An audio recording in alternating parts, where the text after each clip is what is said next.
Today on the Trent Out Loud Podcast. Where is this nuclear weapon? Where is the ending of Drake? Euphoria is ending Drake? I hate the way you look. I hate the way you dress. I hate the way you talk. Like, yo, we do not want to hear that from the boogeyman. You know how scary the boogeyman is supposed to be? What up? It's your boy Trent Out Loud, and I'm back with another episode. All right, it's Wednesday morning. I got a huge show set up for you guys. Drake and Kendrick, the beef is on. Kendrick Lamar replied to Drake. I'm sure most of you have known that by now, but you know we're going to get into it. That is, of course, our lead story. I'm actually going to break it up into two parts. First part, I'm going to tell you about the track, what people are saying, what the polls are saying. And then part two, the second lead story, I'm going to tell you my thoughts on the reply and what's going on and how things are going to go from here. Just giving you my take, my opinion. Then we're going to jump into quick news, as we always do. I'm going to talk about Donald Trump and two conjoined twins. One is a lesbian and one is straight. Trust me, stay tuned for that story. Yeah, Kendrick and Drake are good, but trust me, this is a really amazing story to listen to. Then we're going to jump into speed news. I'm going to talk about Taylor Swift and Demi Moore. Then, of course, we got question of the day and speed news. Y'all know what time it is. Turn your TVs, devices, or your radios up. I'm about to start this show. Let's go. Kendrick Lamar responds to Drake on new track titled Euphoria. All right. Okay, let's get into it. I got papers around here with me. I got some notes. I got things on my phone. I hope I can pull this all together. Like I said at the top, first, I'm going to tell you what people are saying. I thought that would be fair to start off because y'all know I'm a big Drake fan. So I want to start off by telling you what people are saying online. And then, like I said, second half, I'm going to tell you my thoughts. All right. Gilly reacts to Kendrick Lamar's diss track. And he said, I F with Kendrick, but that ish was corn on the cob. Light skin N-words are up 3-0. All right, here is a clip of Gilly. Listen to this. I just heard that Kendrick Lamar diss. That shit was going on the cob, man. You know what's crazy, man? The light-skinned niggas is winning, man. 3-0, man. Drake up 2-0. Chris Brown up 1-0. What's hilarious? Why is he throwing in Chris Brown in there? Anyway, so that's Gilly. For those of you who can't see the video and you want to see the video, check out my YouTube page at Trent Out Loud. What's also more important than just like the words he's saying is just the look on his face. Like he is so unenthused. Okay. Corn on the cob. All right. So that's Gilly. Next, where are we going to go to next? So that's Gilly. Whack 100. All right. So for those of you who don't know Whack 100 is, games manager. He's been out here. He's been a manager in the music industry, 10 or 15 years. More importantly, Whack 100 is like a West Coast legend out here. Like I said, game. He's been behind the scenes in the music industry. He's on No Jumper. He's on Academics. He is a West Coast dude. Listen to what Whack 100 said about the Kendrick Lamar diss. Take a listen to this. We just heard the Kendrick Lamar diss song. It took 17 days, but he came through. Drake up one. Drake up one? Let's go! We up one! Wait. I'm gonna be real. The energy wasn't there, and a lot of things I was said, Pusha T said. All right, you hear how surprised Academics was? I was like, what? Drake's up one? Like, I was shocked to hear a West Coast, like, legend. I don't know if you could call Whack a legend, but a staple. That's a better word. A staple in West Coast hip hop. Like, talking like Pyru, blood, like, dripped out in red. This guy is like gang member West Coast. And for him to be like, nah, Drake up and give that's a huge cosign. That's a huge, I don't know if it's a cosign, but that's a huge vote out there, okay? There's a lot of people on the West Coast that have obviously think that Kendrick has won. I don't want to lean, but I just want to put this out there. And then the second thing that's important is when he said the energy wasn't there, okay? So keep that in mind. So you have Gilly, corn on the cob, Whack 100, the energy wasn't there. And basically he went on to say, he just wasn't impressed. Like he wanted to hear Kendrick come out and just be a killer. Okay. What's the next thing we have? The next thing I'm going to go to is Complex. Like I said, I'm trying to go, I don't know if I said this already, but before I give my opinion, I want to, and because I'm a huge Drake fan, I'm Canadian, I'm a Drake stan. I think Drake is, top 5, GOAT, whatever, blah, blah, blah. So I just want to try to be fair, okay? Complex, very neutral. This is Complex and Complex Music. I'm going to put this up again on my YouTube for you people to see it. They put out a poll and they put Euphoria and Drake. Which track is a better diss? 67% voted for Push Up, 33% voted for Euphoria. Again, this is on Instagram. It's very neutral. Anybody around the world could vote for this. And I think this was, I don't know, maybe 5 or 6, maybe 7 hours after it came out. So people had time to digest it, go to Rap Genius, look everything that's going on. Okay. So that was that poll. So that's Complex. Again, Drake winning. And then lastly, I have Suge Knight. Again, another, you could say now West Coast legend. Okay. So he says, round 1 goes to Kendrick. Again, just trying to be fair. So I have Whack 100 voting for Drake. So I want to be fair. Here is Suge saying round 1 goes to Kendrick, but he says, but younging, let's stop saying that light-skinned people aren't black. Because the police think otherwise. Black is black. That's creating division amongst ourselves. And I ain't effing with that. All right. So keep that in mind for my comments later. And then just the last thing I wanted to show you guys is that somebody posted up somewhere and said, I don't know what, No Jumper posted this, but I think it was a page that they just put a comment and they put out Kendrick's diss track and they just wrote, that's it, ? And Drake liked it. Of course, anything Drake does now online, people are going to repost it. So from what I've seen in the past, from yesterday, the only visual thing that Drake has done online is like a post that said, that's it. So that's Drake seemingly telling the world that obviously he heard the Kendrick diss and he's thinking and agreeing like, yo, that's it. Okay. So now you got, I think I gave you everything that I can round up. All right. So we got Gilly, Whack, Complex, Drake, and Suge Knight. Okay. Let me now tell you, hold on, let me close that out. So that's the first thing, okay? So this is lead story number 1. Let's go to lead story number 2. I will tell you my thoughts on the track.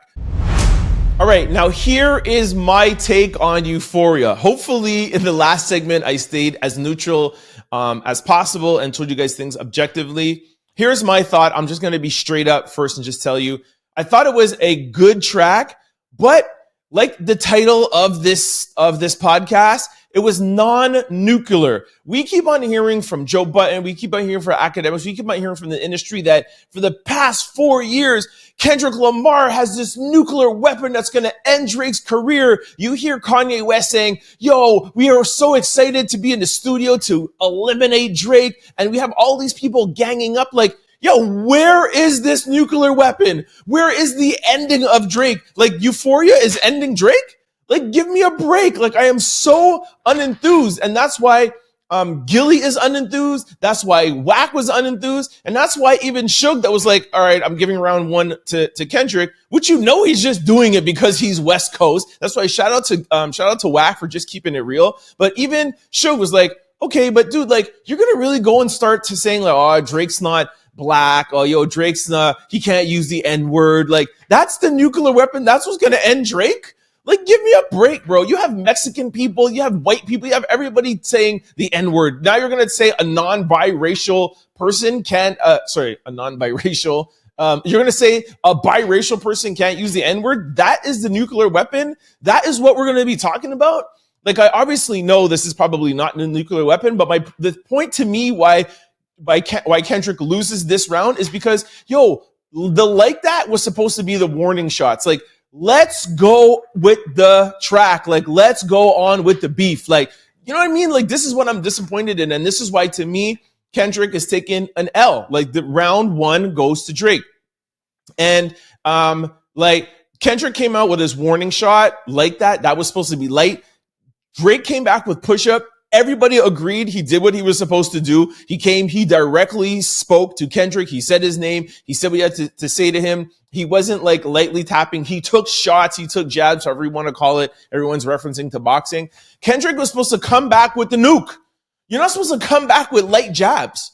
You know, like and I'm not even gonna get into all the lyrics because there's a bunch of people online doing that. I'm not that guy. That's not what this podcast is about. I'm not a hip hop podcast where I'm dissecting rap lyrics. There's people who do that 10 times better than me. Go to Rap Genius. You could hear what every line, but if you go line for line, and trust me, go and watch it, like, he's not really saying anything. You're not black enough. Your music is this. We don't want you using the N-word. Like, it's just, I thought it was like very lackluster. And I know that everyone's going to be like, oh, well, Drake's song was more of a hit. Like, I'm hip hop enough to know that, like, yes, I understand that Kendrick is not going to make a song, like a classic, like song, like back to back was a song, Grammy nominated. I know that we're not going to get that from Kendrick. That's the kind of diss track that I prefer. Okay, sure. Like, I like Takeover. Of course, I like Ether too, but you know what I mean? Like, I like when a diss track has a bop to it and I could listen to it on the radio, or we could listen to it 5 years from now. That's just my own personal opinion. But I'm not naive enough to know that I'm smart enough to know Kendrick that I know I'm not going to get that. So a lot of people are like, oh, just because it's not commercial, you don't like that. No, I just want to be clear. I don't like Kendrick's track because he's not saying anything that's going to end Drake's career. And that's what I want. I want a Mike Tyson, Evander Holyfield heavyweight bout.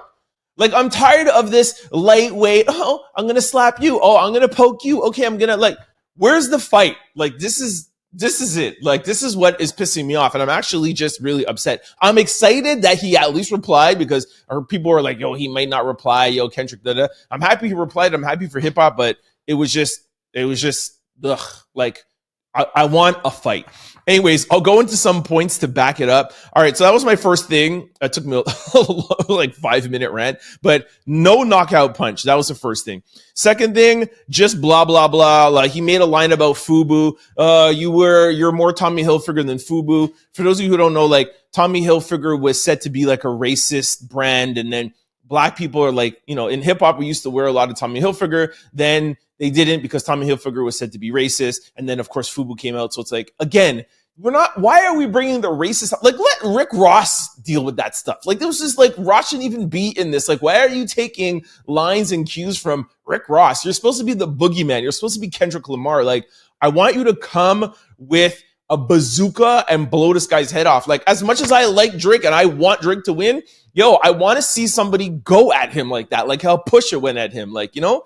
Anyways, third point is nothing new. I already said that. Nothing new. He regurgitated everything. He regurgitated stuff that Pusha said. He regurgitated stuff that Rick Ross said. He's regurgitating things that we've heard people say about Drake already. You're commercial. You're this. You're that. Blah blah blah. Okay, so nothing new.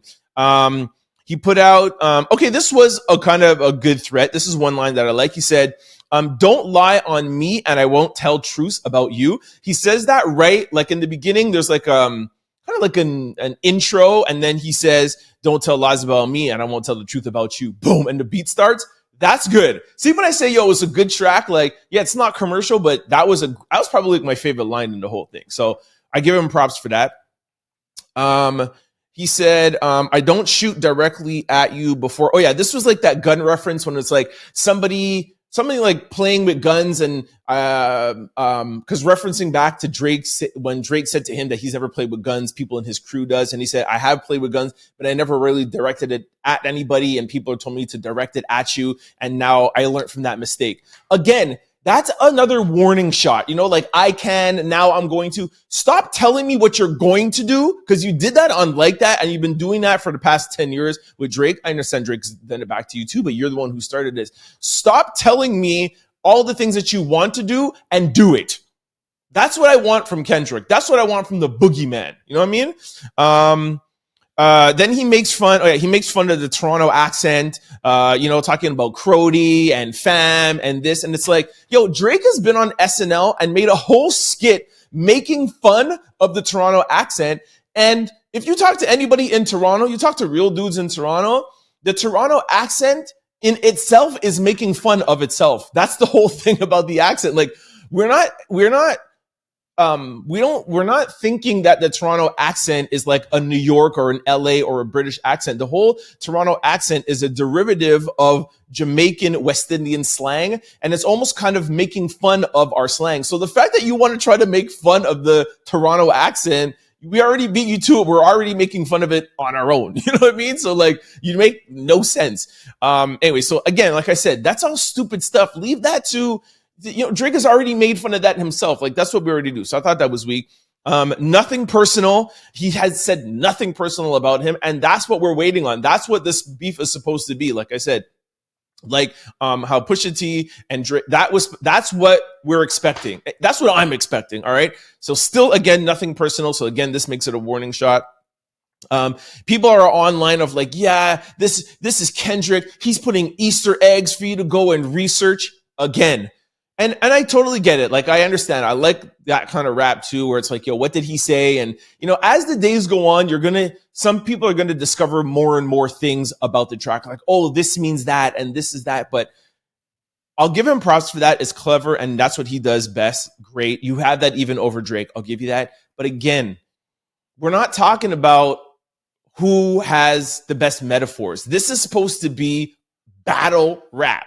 You know what I'm saying? Like, we want to see you knock Drake's head off. Not subliminally, maybe in 6 months from now, it's like, yo, he actually said a line that was crazy. Like, come on, you know what I mean? And on top of it, to add, a lot of people are already, I wouldn't say a lot of people, but the non-traditional hip-hop person has already moved on from this beef. I'll just let you know that. Because it's dragged on so long. So many people got into it. Ross and all of these people got into it. The casual music listener that it's not a big hip-hop fan, they're already like, this is already over. They don't even care about this stuff. So that's why now you can't come like day 32 and come with Easter eggs. So you need something that's gonna like, slap people in their face. So that Easter egg thing is you had time for that. What else do I have here? Okay, the line where he says, yo, I hate the way you look, I hate the way you dress, I hate the way you talk. Like, yo, we do not want to hear that from the boogeyman. These are not lyrics. These are not death lyrics that we want to hear from the boogeyman. And I keep referencing the boogeyman. You know how scary the boogeyman is supposed to be? We're all adults, and we were all scared at one point in our lives of the boogeyman. I don't care how much of a killer you are, how much of a drug member you are. As a kid, we were all afraid of the boogeyman. And Kendrick Lamar is supposed to be known as the boogeyman. I do not want to hear you saying, I don't want to hear the boogeyman saying, I don't like the way how you look. I don't like the way how you dress. I don't like the way how you talk. Like, bro, you sound like you're in kindergarten. Like, I hate that line. And I just want to let you guys know, I'm fully aware where it comes from. DMX, Breakfast Club. Nobody watches Breakfast Club more than me, so you're not going to put a reference in there, and I don't know. I get it. When DMX said it on the Breakfast Club, 100%. Oh, I hope this paper is not making noise. When DMX said this on the Breakfast Club, it was hilarious, but that was during an interview or conversation, not 17 days sitting down writing a response in a diss track back to somebody. You know what I'm saying? Like, it's just like, it was good when DMX said it. I don't think there was any place for it in the Boogeyman's diss track. And the last thing is, I already said this, where it's like the white boy, you can't say the N-word. That's corny. And for one of the West Coast legends, Suge Knight, to even say that it's corny, let's not talk about that. I mean, let's not even get into the whole, like, the culture and the police or whatever. Let Suge do that. But just, I agree with him too. Like, let's not split up the community, especially if we're doing this for rap. Let's not, segment and start getting, well, how much percentage of black do you have to be black? You know what I mean? Like, when slavery all started, white slave masters said, if you have 1% of black, you were black and you couldn't afford the privileges of that white people have. All right. So like I said, let's not get all into that. But as a leader in this culture, I just find it corny for him to be like, in his nuclear diss track that he's supposed to be working on, like, we're going to talking about like if a biracial person can say the N-word or not, like, or how many more black people do you need on your tracks to be black? Like, I just thought that was super corny, and that's the biggest takeaway of the track, of the whole diss track. Like, that this, you're not black, you're not this, you're not like, I don't know, man. It just, there are some other lines that were good. And like I said, the Easter eggs were good, and, keeps popping up on my time. Like, we found another one. I think in conclusion, it was just not what I was expecting from the Boogeyman. I think that's the biggest takeaway. Like, you know what I mean? Like, this is not what I was expecting from the Boogeyman. And Drake is going to reply. I don't know what kind of reply he's going to come back with. He's going to come back with a back-to-back. If he's going to come back like with a hit diss to Kendrick, or if he's just going to come back with something like Push Up. I don't know what he's going to do. I don't know if he's going to get personal now first, but I don't think Drake should be the first one to come and do something personal, because Drake didn't start this. Kendrick started it with Like That. It was soft. Drake came back with Push Up. It was not soft, but a little bit more like, okay, you want to play? Let's play. Then he came with tailor-made freestyle of like, yo, what's going on? I'm ready to play. He's been trolling with him online. Okay, I'm ready to play. And then Kendrick comes with this. Like, Drake is going to have to reply, just how battle rap goes. But I don't think Drake should let out any nukes or do anything personal. Come back with some slaps, come back with some things or whatever, blah, blah. And then let Kendrick come with this nuclear track that he supposedly has for the past 4 years. And that's my take on the beef. Overall, I'd give it a 7 on 10. I think it's really dope. But Drake's Push Up was like a 8.5 on 10. And the tailor-made freestyle was dope. Who cares about the AI thing or whatever? Let's not even put tailor-made in there. That was like that's trolling. That's Drake trolling. And I've even said that I think Drake was trolling a little too much with the memes and talking online. But Push Up versus Euphoria. Euphoria takes an L predominantly because it was supposed to be a nuclear weapon, and this is what we heard about, and it was not that. So that's my take. Please let me know what you guys think. Send me an email, cfqr600. Sorry. Woo! Just got a little excited. All right. Sorry. Let me start over. Send me your emails. Let me know what you think. Trent Out Loud at cfqr600.com. Comment underneath this YouTube channel, or send me a DM at any of my social media accounts at Trent Out Loud. I want to know what you guys think. You agree with me, disagree with me. I want to have the argument. I want to know your take. Let me know what you think. Who's up? Is it Kendrick or is it Drake? All right, that brings us to quick news. Ring my bell. Donald Trump held in contempt of court for violating gag order in NYC trial. Okay, I never thought this was going to happen. I can't believe the judge actually did this. Let me read a little bit of the story too. Donald Trump has been held in contempt of court on today for violating a gag order that limits what he can say about those involved in the case. The judge overseeing the former president's criminal trial for hush payment paid to Stormy Daniels has also warned Trump that he could face jail if he violates the order again. The judge made the decision after stating that Trump violated the order 9 times in posts that Trump made on his platform, Truth Social, and his campaign website. Trump has since deleted the post and was fined $1,000 for each violation, and ordered him to delete the post. So really what this means is he had to pay $9,000, which is nothing to damn Donald Trump.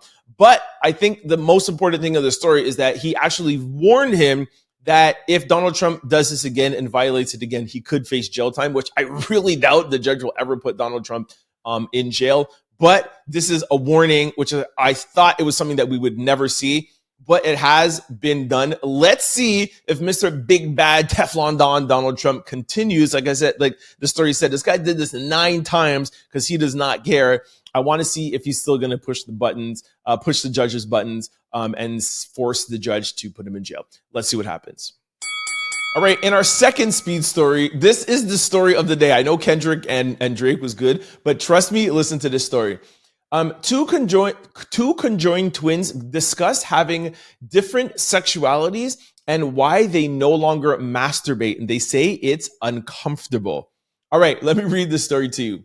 The 19-year-old twin sisters called themselves Mia and Leah for private reasons and answered all types of questions, stating the simple fact of what they share and what they don't share. They said, "We are 19 years old. We are connected at the abdomen. So that means we have two different brains, two different hearts, two different stomachs. And then below what we share is our intestines, bladder, and reproductive system. So yes, we have the same vagina. Can I say vagina on the radio? I'm not too sure. Yo, people at CFQR 600, I guess, will bleep me out if I can't say vagina, but I think you could say vagina. The two twins detailed how their bodies were formed and who held the greater strength. The sisters then open up about their sexuality, allowing outsiders to ask them various questions. One of them said, "Yes, I am a lesbian." And then Leah said, "Yes, I'm straight." Okay. Leah said, "I've had a girlfriend, although we split it off when she went to university. And she, which I guess is Mia, had a long-term boyfriend when they were teens." The next conversation they talked about was masturbation. And the twins said it was very uncomfortable. They said this, with masturbation, it wasn't that it felt like incest. It was more like, imagine this. Imagine someone touching your shoulder incessantly. It would be pretty annoying and weird, right? That's what it was like when Leah touched our vagina. It felt like someone messing around with your body, stated the twins. Later on, someone asked the two if orgasming felt awkward.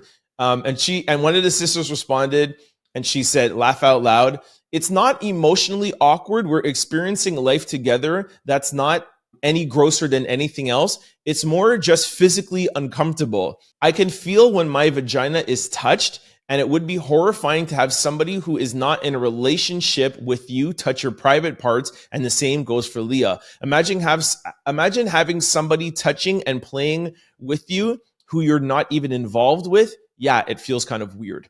Wow, that is crazy. Yo, salute to them for taking like online questions like that. But I don't know if maybe online they went in, but like, how do you have a separate relationship when you share the bottom half? And it's like, that's so weird. How is one in a lesbian relationship and one is in a heterosexual relationship? Like, yo, anyway, I don't even want to dissect that, but I'm sure you guys can imagine. But I guess you just have to be fair and you just have to share. So you got to shut that part off. But what about the person who's involved with them? Because if you're the guy that's with them, there's two people there. So like, what does the one who you're not with do while they're doing sexual things when the one that she is with? Yo, that's crazy. Wow. Yeah, I would think it would be easier if they were both heterosexual or both lesbian, then they could both experience it just equally, right?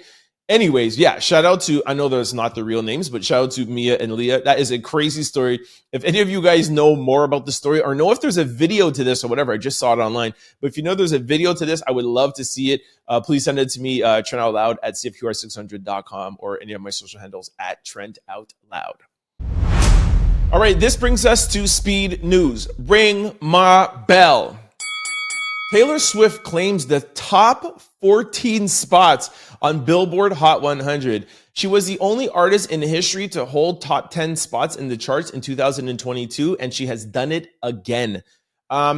Just to make clear here, before going on with the story, she was the only artist to do it in 2022, but Drake has done it one time. So she's not the only artist ever to do it, but she was the only artist in 2022, and she has done it again. But just to make sure that Drake has done it too. Anyways, shout out to Taylor Swift. Okay, I just realized there's nothing more to the story, but yeah, this is not shocking. I mean, yo, Taylor Swift sold like 2.5 million albums in like a week, and she's gonna be number one for the next friggin' like month or so. I think we can go and say now that she is a bigger artist than Beyonce, which is shocking. When this whole like Taylor Swift and Beyonce argument, I was like, yo, Taylor Swift is nowhere close to Beyonce, whatever, blah blah. But I guess I'm more coming from a cultural standpoint, but numbers wise, like, yo, Taylor Swift is huge, man. Like, yo, how do you hate on that, man? Shout out to Taylor Swift. I have yet to listen on my own and like click play on a Taylor Swift song. I keep on saying this, like, I think I must have heard a Taylor Swift song like on the radio or out there, but I couldn't tell you one Taylor Swift song. But hey, it's just not for me. So anyways, I do not want to be a hater. Shout out to Taylor Swift. This is a huge feat in the music industry in this day and age to be selling 2.5 million albums and having in 1 week and then having the 14 spots on Billboard 100, man. Yo, salute Taylor Swift. All right, and our second and last speed story. By the way, for those of you who are listening to this for the first time, probably this video is going to get a lot of attention because of Drake and Kendrick. We normally have more news in our speed news, and we normally have more news in our quick news. But when you take up so much time with Drake and Kendrick, we had to shorten speed news and quick news.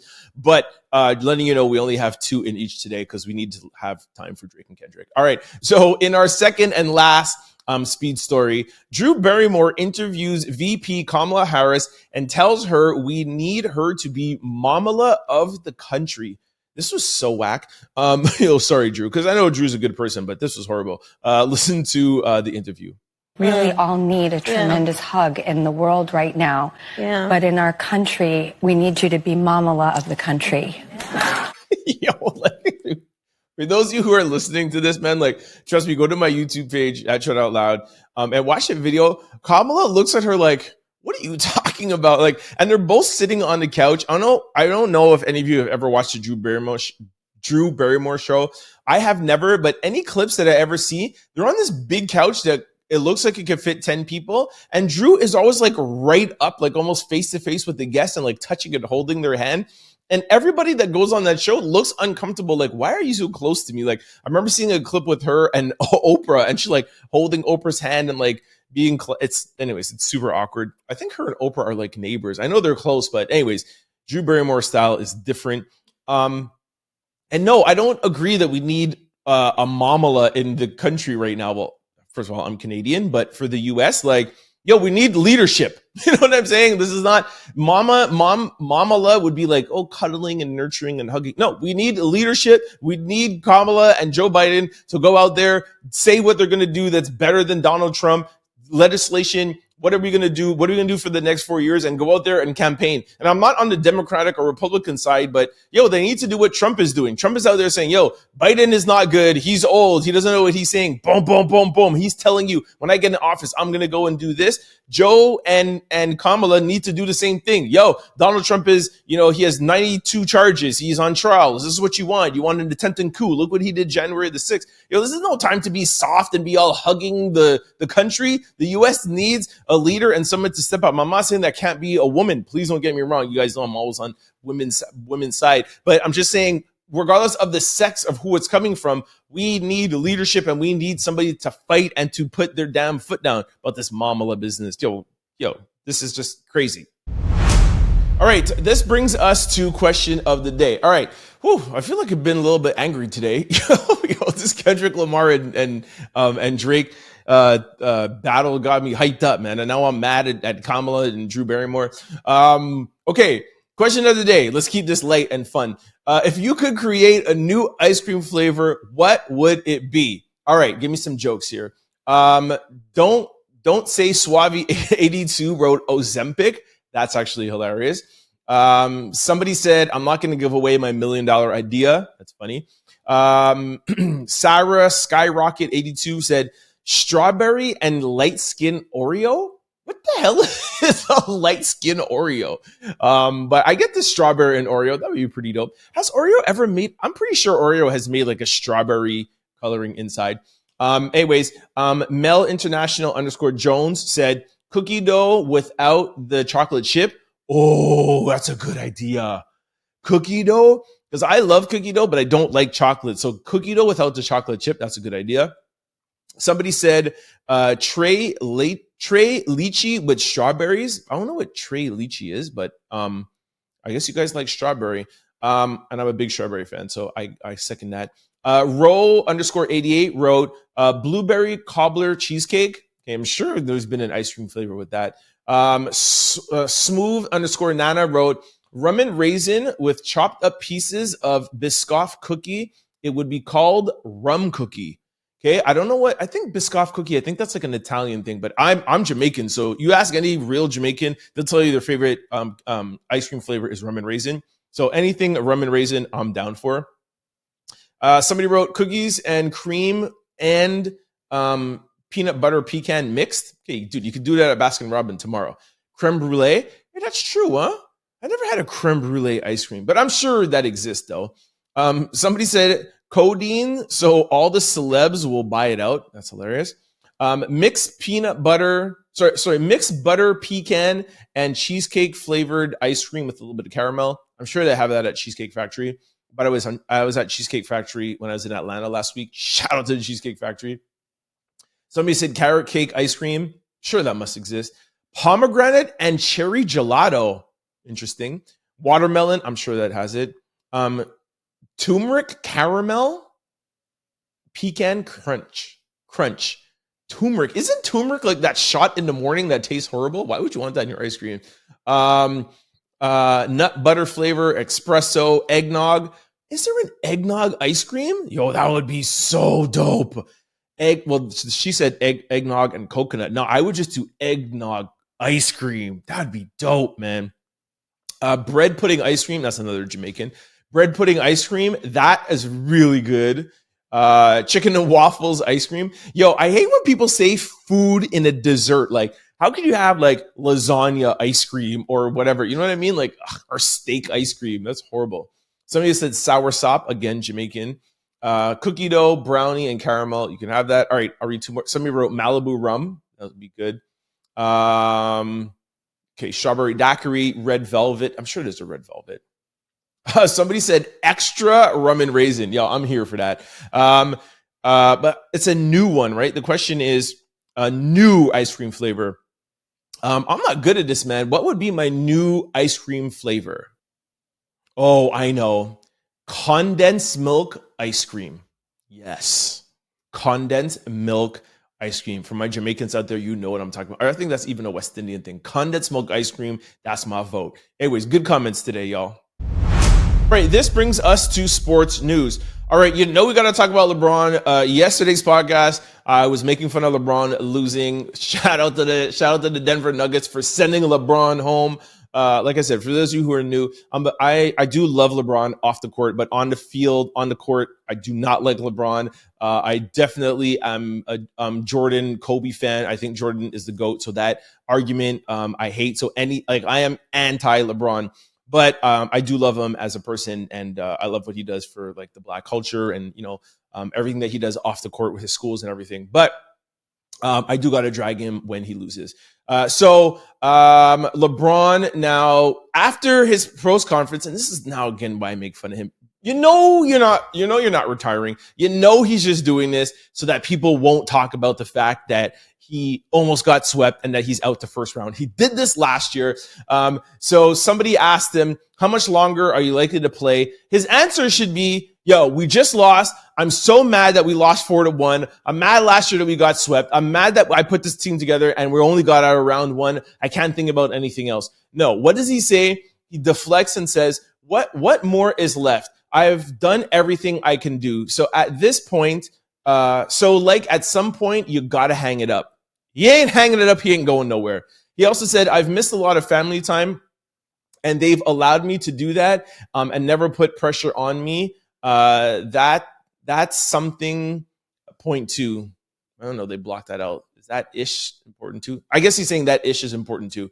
Anyways, and then somebody at the press conference asked him if he's going to leave or not. And he said this. Could have been your last game with the Lakers. I'm not going to answer that. If you guys didn't hear, he said, did you think that this could be your last game with the Lakers? He's like, I'm not going to answer that right now. And you should see the look on his face, like the little, just a little eye thing with the smirk on his face. Give me a break, LeBron. You're not going anywhere. And he's doing that to put pressure on the Lakers so that they draft Bronny and him and Bronny could play together. Ugh. LeBron annoys me.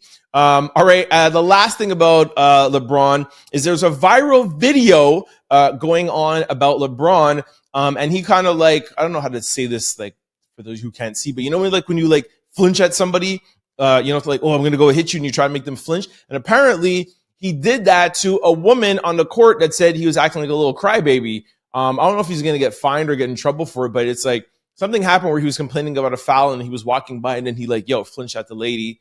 She goes, oh, yo. Yeah, she goes like this. She puts her hand and she's like, oh, boo-hoo, crybaby. He's like, yo, what's up? Why would you do that to a fan that's sitting on the court? It's ridiculous.